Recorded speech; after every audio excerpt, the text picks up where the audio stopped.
Hey guys, welcome back to Harvey and Jill's Not So Perfect Reviews. Today we're going to be dealing with the Power Rangers movie that just came out this past weekend. But before we get into that, just a couple quick notes. We're going to be changing the format a little bit. First of all, it's going to be a little bit shorter, so don't worry about that. Second of all, Harvey may not be in every single episode. It's hard to wrangle a cat, as many of you probably already know.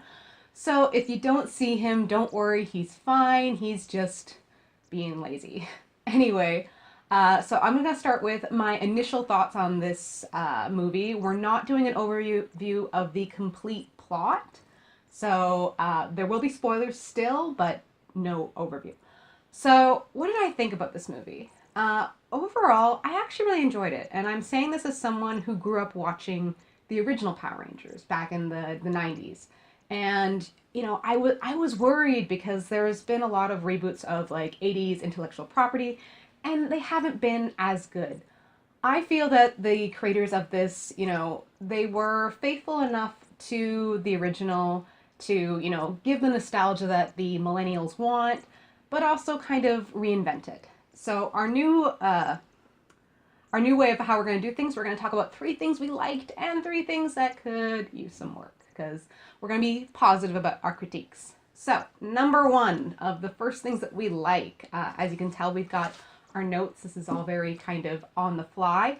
So, I kind of liked the retcon they did of the origin story, which is that instead of Rita being, this conqueror who got sent to the moon and is kind of in a dumpster of all things, she is actually a ranger. She was the Green Ranger, and she betrayed her compatriots looking for the quote-unquote Zeo crystal that would give her all this power.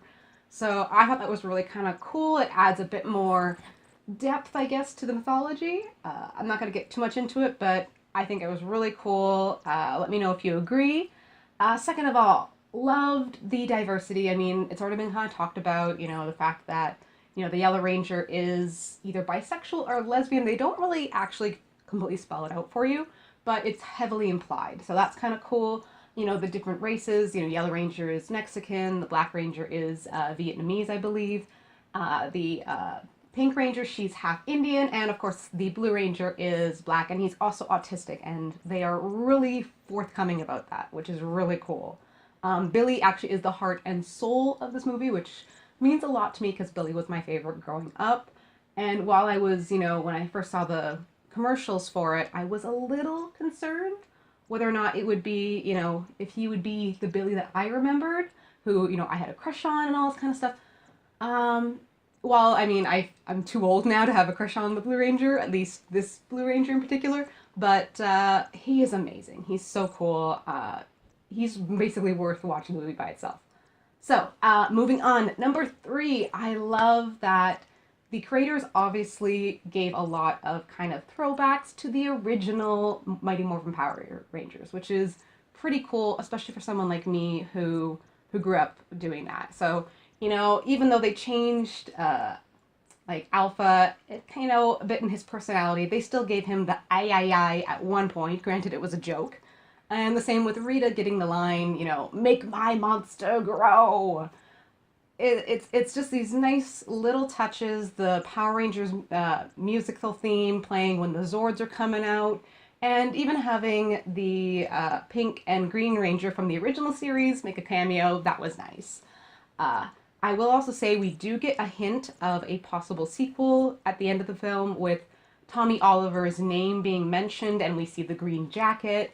So we're like, yeah, we're going to get the Green Ranger if they get a second one, which, if things continue the way they are, hopefully they will get another one.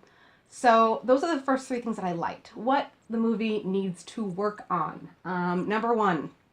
So while a lot of the Rangers got, some great backstories, like the Pink Ranger, she's a reformed mean girl, or mean girl trying to reform herself. And the Red Ranger, he's messed up his football career by doing this prank, which messed up his leg, and Billy dealing with his father's death, but also dealing with his autism and all this other kind of stuff.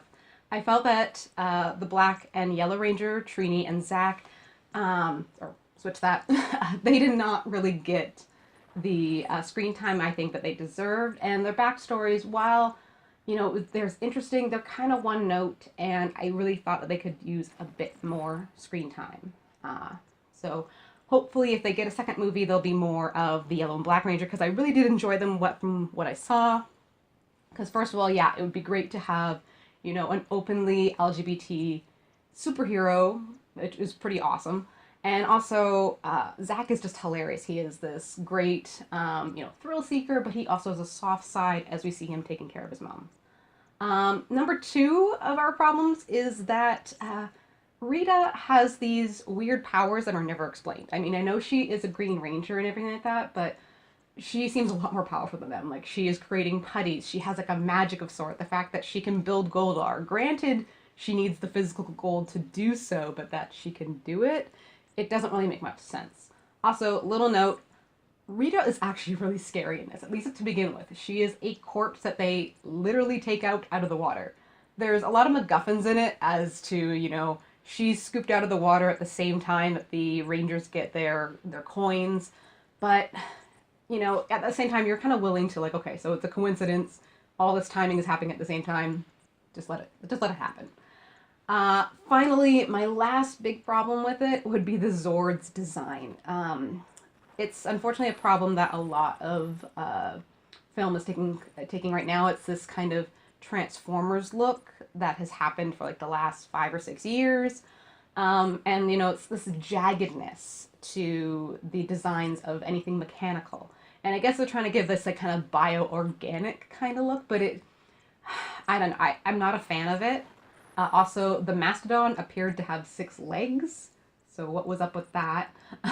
Anyway, but yeah, I'm not a big fan of this look. You see it in Transformers, you're seeing it in Power Rangers, and you're also kind of seeing it in the new Justice League trailer with Cyborg. But, I mean, it's not a deal breaker or anything, it's just not my cup of tea. So, those are my thoughts on Power Rangers. I do suggest that if you were a fan of the original, go see it. It'll bring up some really nice memories. Plus, there is a lot of actual depth to the characters themselves. They do very much kind of like a Breakfast Club meets Power Rangers kind of feel. So definitely check it out. Have some fun. I will warn you, if you're thinking of bringing your kids, they might find it a little scary if they are young, like 7 or younger. I would be a little wary about taking them in. Otherwise, go and enjoy, and if you have any questions or comments, please leave them in the description box below. We will get back to you. And if you enjoy this, please like and subscribe. Other than that, hope you guys have a good day, and we'll see you later. Bye.